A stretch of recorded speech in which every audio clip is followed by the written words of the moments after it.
Join Kids Hut family.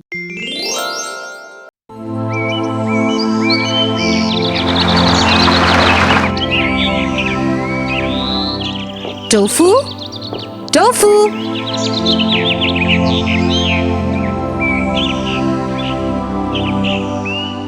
Tofu, what are you doing here? Your friends and I were waiting for you at the library. I thought you promised to go with us and help our librarian, Miss Peters, today.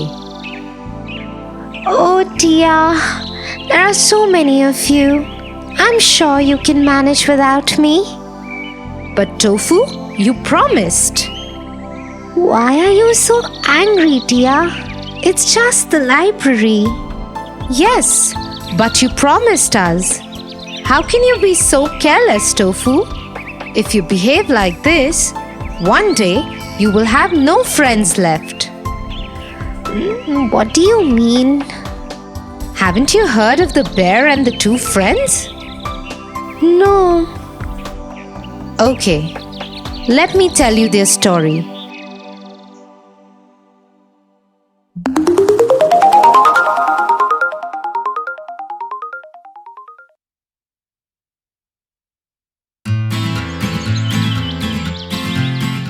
Once upon a time,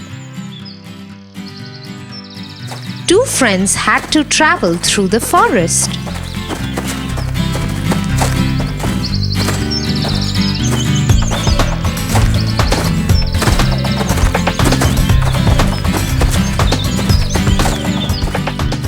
It was a dangerous forest with many wild animals. There were lions, bears, snakes, and even poisonous spiders in the forest. As the two friends entered the forest, they were gripped with fear of what lay ahead.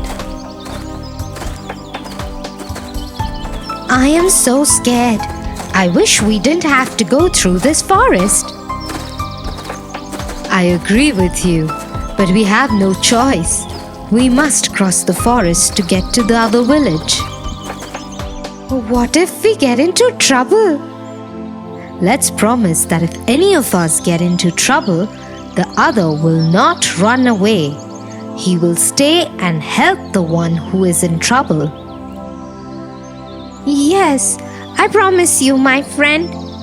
I won't leave you alone if you are in trouble. And I promise you the same, my friend. I am feeling less scared now. I think now I can easily cross the jungle. I'm glad. Let's go.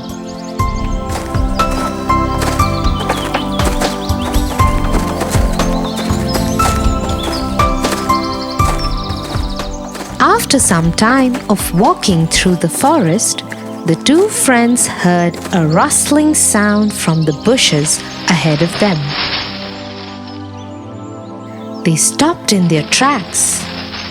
Oh, what do you think it is? Shh! I don't know. I can't see clearly. Can you? Just then, a large dark figure appeared ahead of them. Oh no! It's a wild bear! It hasn't seen us yet. Run! Saying so, the boy climbed up a tall tree and sat on one of its branches. But his friend didn't know how to climb a tree. My friend, I don't know how to climb a tree. Please help me climb it. But the boy on the tree did not help him. He shook his head and held closely to the tree. The boy on the ground saw the bear approaching him and quickly lay down on the spot. He had heard that bears do not attack dead things, so he closed his eyes, held his breath, and lay very still.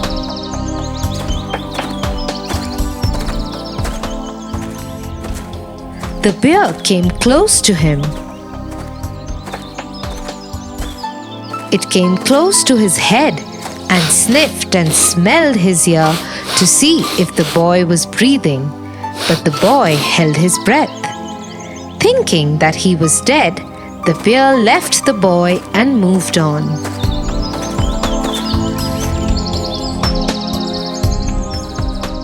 After the bear had left, the boy from the tree came down. "Are you all right?" Yes, I am." "That was a close call." "True, it was." Tell me, my friend, I saw the bear come close to your ear and whisper something. What did it say to you? "It told me to be wary of a false friend and not keep such company."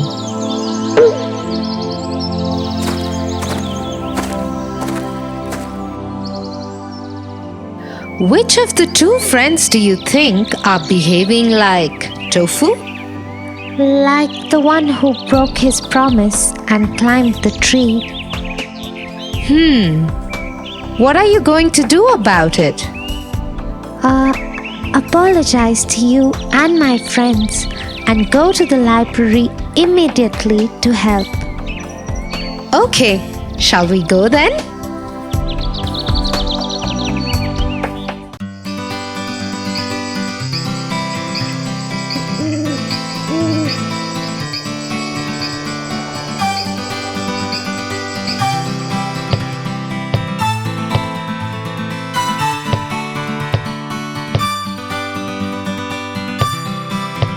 What's wrong, Tofu? I can't sleep. Would a bedtime story help? Yeah, I guess.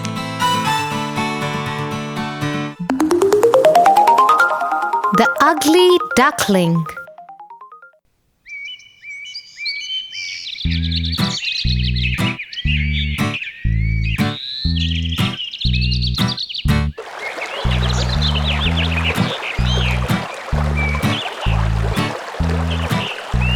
Once near a beautiful pond, there lived a handsome duck couple. They were very excited as the babies were about to get hatched from the eggs. The papa duck was so eager to see his babies that all he could do was roam here and there in anxiety.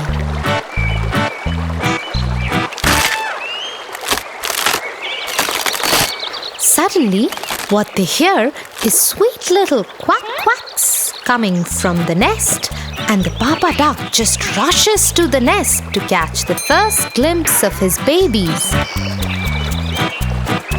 Oh my God! They are so lovely! Suddenly, a hoarse quack comes from below Mama Duck.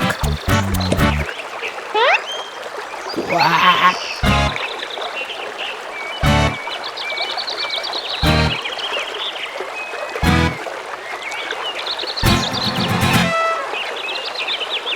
You are so ugly and pale. You can't be our baby. The papa and Mama Duck, along with their 4 babies, sail away, far away from the ugly duckling, leaving him behind in dismay and all alone. The poor duckling doesn't know what's wrong with him. He checks his wings, his beak, his feet, but all looks fine. Suddenly, he turns around and sees his reflection in the pond. And what he sees sends him complete disappointment. Nobody loves me. What would I do now? Where would I go? The ugly duckling starts walking in complete sadness. So many days, weeks, and months pass by, and the poor ugly duckling wanders all alone in the deep forest. Suddenly, he stops and feels extremely cold. Oh, it is so cold. I wish I had a warm house too. Suddenly, a huge ball of snow comes rolling from behind, and the poor duckling gets caught in that and starts screaming for help. A woodcutter cutting the woods in a nearby place hears the scream of the duckling and runs for help.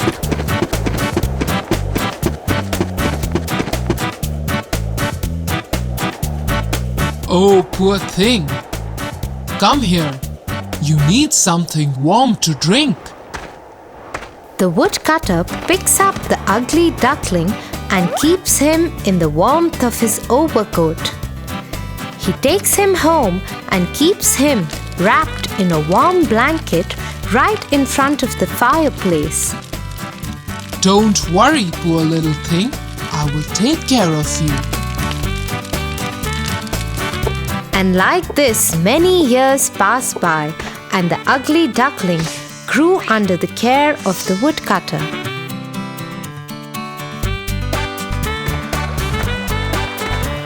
But one thing he made sure, never did he see his reflection again.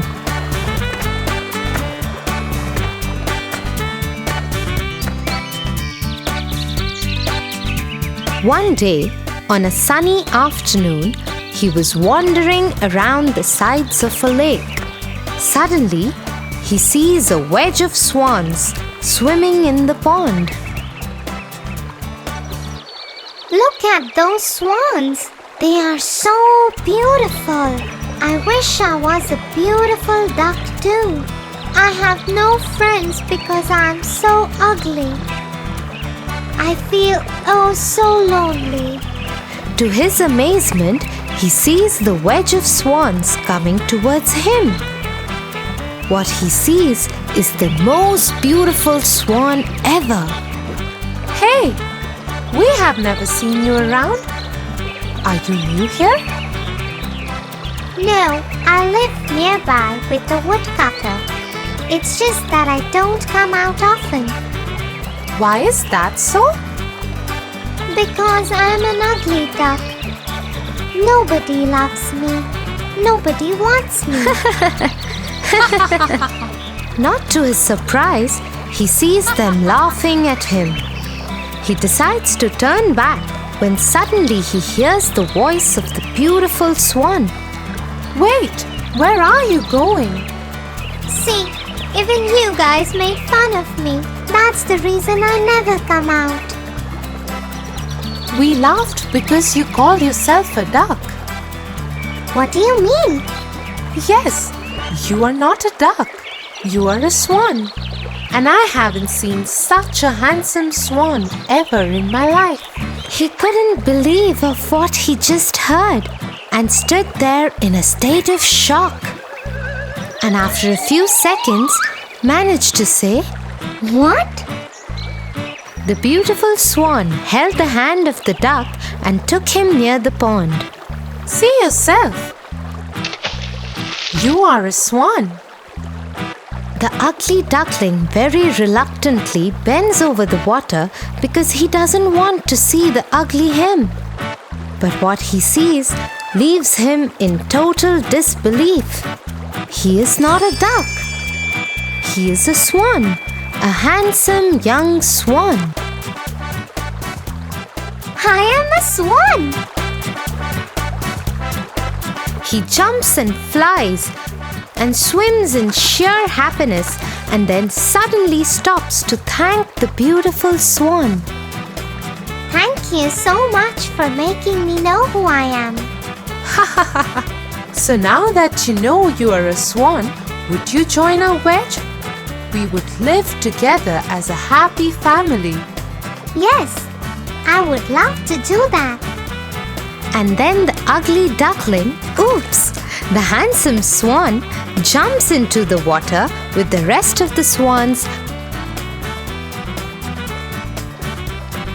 and swims proudly with them.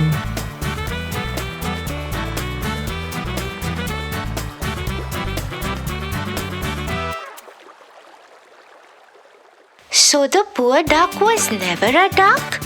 A swan all throughout?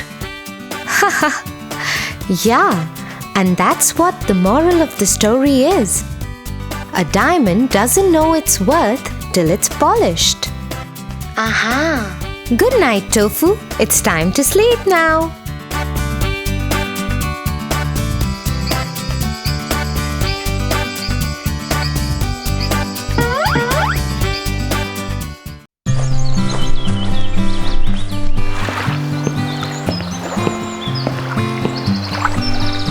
Tia, you recite so many stories to me that are full of morals, but you have never recited your favorite story to me. Which one is it? Tofu, that's true. I haven't yet recited my favorite story to you. Would you want to listen to one of my favorite stories? Yeah. Jack and the Beanstalk. Once upon a time, there lived a widow with her only son, named Jack. Their times were really hard, and they were living in poverty for long. Jack was too young to work and earn money. All their house furniture and other belongings were sold off to carry on with their basic daily needs. Until at last they were left with a cow, who used to give milk every day, and that they used to sell off in the market to buy bread. One day, the poor old cow didn't give any milk. That's when Jack suggested his mother. I think we should sell off this cow and get a good return in bargain. So Jack left to sell off the cow in the market. On the way, he met a butcher. Oh, where are you going, Jack? I'm going to the market to sell off this cow for a good bargain. Oh, why take the trouble to go that far? I have a very good deal for you. He took out 5 strange-looking beans from his pocket and handed them to Jack. Jack looked little hazed as to what kind of good bargain it is. Oh my God! They are so beautiful. What do you call these? Beans, magical beans. If you plant them overnight, by the next morning, they will grow up and reach the sky. Wow! Mother would be so happy to see them. Thank you, Mr. Butcher. And off went Jack happily to his mother and showed her the magical beans. But to his disappointment, she only got angry at him and shouted, Off you go to bed right away. She threw the beans outside the kitchen window and into the backyard and went off to her bed, crying and weeping. The next morning, when Jack woke up, he saw outside his window, and to his surprise, he saw a great beanstalk reaching up to the sky. Oh my God! This beanstalk is so huge! I need to climb this up to see where it leads to. He climbed up and up and up till his home looked a mere spot on the ground. At last, the stalk ended and Jack found himself in a completely different place. But suddenly, a beautiful lady appeared and said, Hello, Jack. You don't know me, but I know you and everything about you. The castle you see there belongs to a giant who stole all your father's money and killed him. Your mother had kept this secret from you to protect you. He owes you, Jack. The lady disappeared in thin air. Jack kept standing there and thinking, He surely owes me and my family. Far away, where the road ended, he could see a huge castle. He went up to the castle and knocked on the huge door. A giant woman opened the door. She looked scary and howled at Jack. "What do you want?" If you please, ma'am, would you kindly give me some breakfast? I haven't eaten anything since yesterday. The giant woman, though looked cruel and ugly, had a kind heart and offered Jack a huge plate of English breakfast, but warned him, "You must finish quickly before my giant husband comes back and eats you." Then suddenly there was a huge knock on the door, and the wife picked up Jack and hid him in a huge empty kettle. As the door opened, the giant entered and roared, Fee, fee, fo, fum. I smell the blood of an Englishman. Be he alive or be he dead, I'll grind his bones to make my bread. "Nonsense! You're mistaken. It's the ox hide you smell." So he sat down at the table and ate the ox that his wife had served him as breakfast. After he finished, he asked his wife, Get me my money bags. He started counting his money, but he was so sleepy that he slept on the table. The whole room was roaring with his snore. Jack, taking an opportunity of this time, got out of the kettle, picked up the money bags, and ran towards the door. Before the giant woke up, he climbed down the beanstalk and to his cottage, and did not look back even once. He took a sigh of relief and ran to his mother. Mother, look what I got. We are rich now. The mother and the son lived quite comfortably. Till one afternoon, when his mother was away, he decided to go up to the giant's castle and see what was happening there. So he climbed up the beanstalk and reached the castle. There, standing at the door, he saw the giant's wife again. But she didn't recognize him because he was dressed impeccably this time. If you please, ma'am, He said, will you give me some breakfast? "Run away, you little boy! Last time a boy came, he stole my husband's money bags." But since she was kind-hearted, she offered Jack breakfast. At that very moment, the giant knocked on the door, and quickly she hid Jack in the oven. The giant entered and roared, Fee, fee, fo, fum. I smell the blood of an Englishman. Be he alive or be he dead, I'll grind his bones to make my bread. But the giant's wife once again assured him that he is mistaken and offered him his huge breakfast to eat. After eating his food, he asked his wife, Get me my golden hen. The wife got the hen, and the giant roared in his voice, Lay. That very moment, the hen laid a golden egg, and Jack was left amazed with what he saw. No sooner he saw the giant slipping into his deep sleep, and once again he came out of the oven, picked up the hen, and ran for the door. In the meanwhile, the hen began to cackle.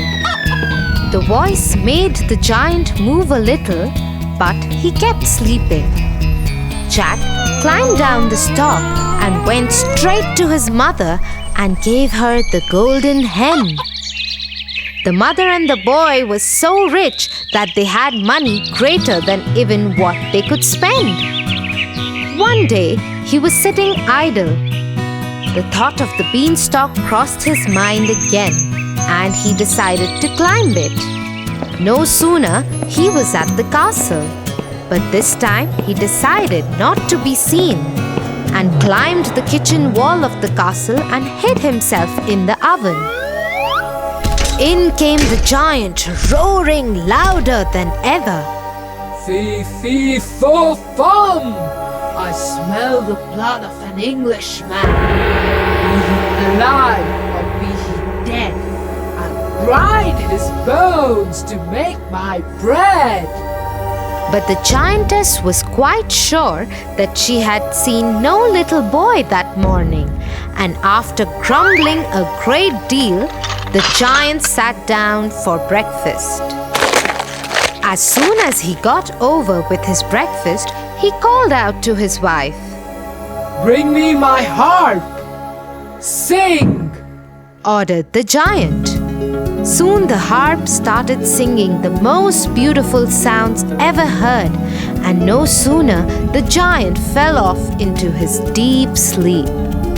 Jack, who was waiting for this moment, got out of the oven and climbed the table to grab the harp. But as soon as he started running off with it, the harp started shouting, Master! Master! The giant woke up just in time to catch the sight of Jack running out of the kitchen door. With a fearful roar, he saw Jack running with the harp and dashed after him. Little Jack ran as fast as he could, while holding the harp tightly in his hands. The giant, taking terribly long strides, gained on Jack, and he would have been caught if Giant had not slipped over a boulder. Before he could pick himself up, Jack began to climb down the beanstalk, and when the giant arrived at the edge, he was nearly halfway to the cottage. The giant began to climb down too, but as soon as Jack saw him coming, he called out, Mother, bring an axe! The widow hurried out with the chopper. Jack had no sooner reached the ground than he cut the beanstalk right in two.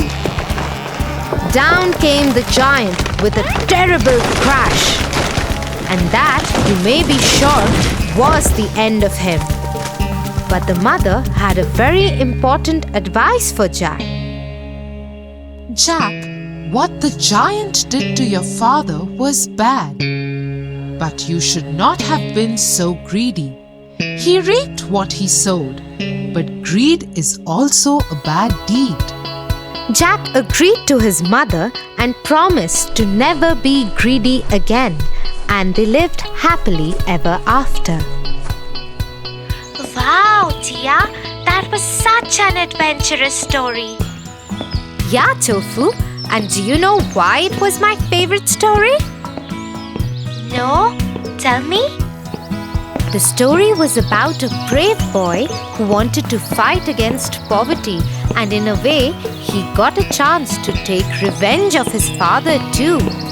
But in the process, he forgot that harming the giant again and again was not ethical, and stealing from the giant's house was also against his morals. Oh, that's quite a heavy thought for my little brain.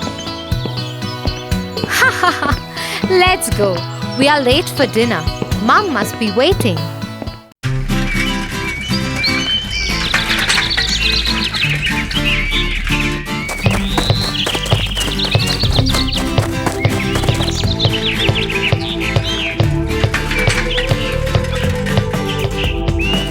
Tia, I have good news.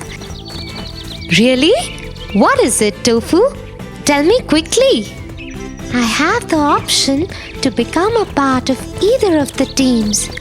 Both teams want me for the next week's match. That's wonderful. So, what have you decided? I haven't decided as yet, Tia. I'm thinking I should see which of the two teams does better in the next few games. Then I will join the winning team. That's not the right approach, Tofu. It shows you to be cunning and disloyal. Why? Well, let me tell you the story of the bat, the beast, and the birds.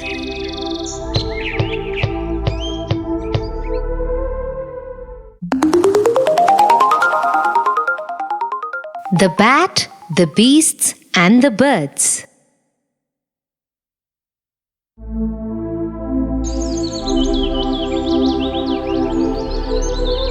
Once upon a time, in a dark jungle, there broke a dangerous fight between the beasts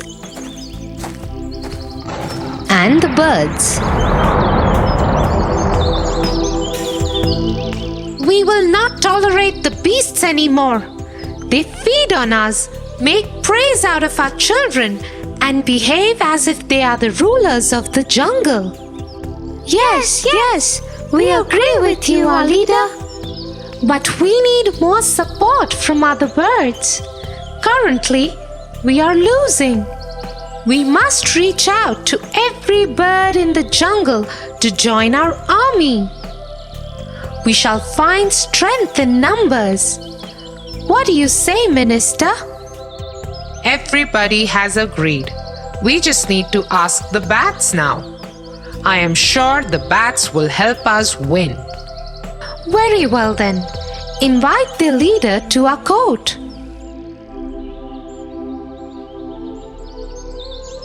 The bat leader was invited to the court of the leader of the birds.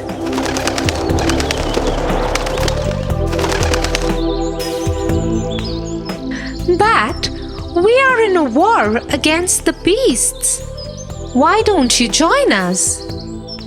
The bat leader wasn't sure that it wanted to join an army that was losing. I am honored by your offer, but I am afraid I cannot join you. I am, after all, a beast.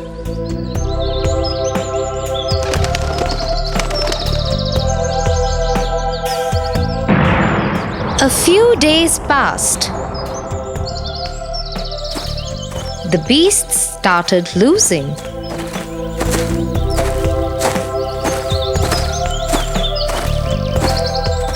We need to grow our army, otherwise the birds will defeat us. They drink from our lakes, live in our trees, yet they behave as though they have more rights on the jungle than us. Minister, who can help us win? My leader, the only ones who have not joined the fight as yet are the bats. We could ask them to join us. Very well. Invite the bat leader to our court. And so the bat leader was invited to the beast's court.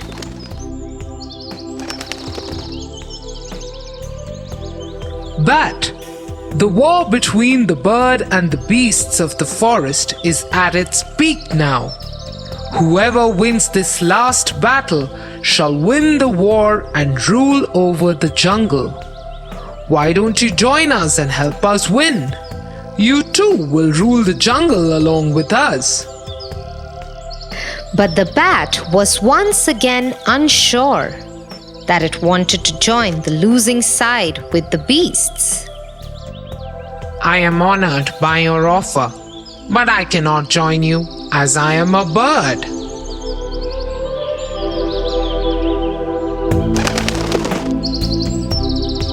Just before the final battle was to take place,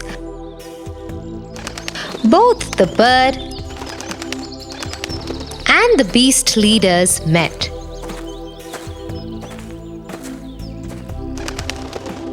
They were both upset by the losses their armies were suffering and decided to make peace with one another. The war was called off. We will not fight anymore. Yes, we will live in peace now. The whole jungle celebrated the new peace in the land.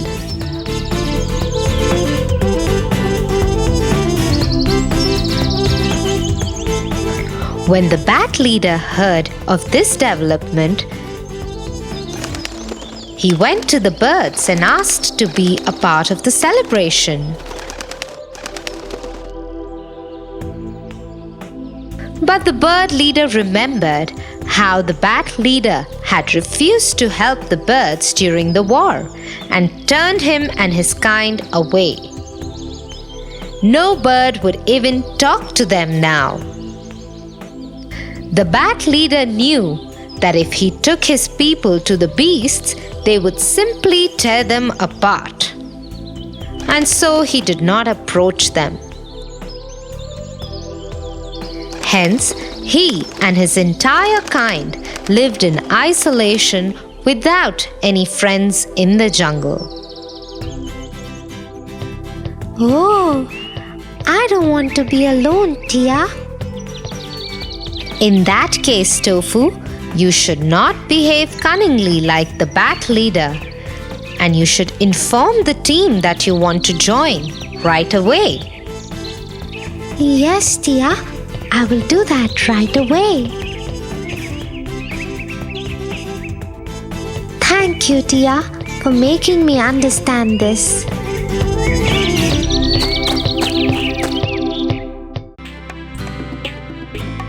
For your favorite rhymes, stories, and more, join Kids Hut family. Subscribe here.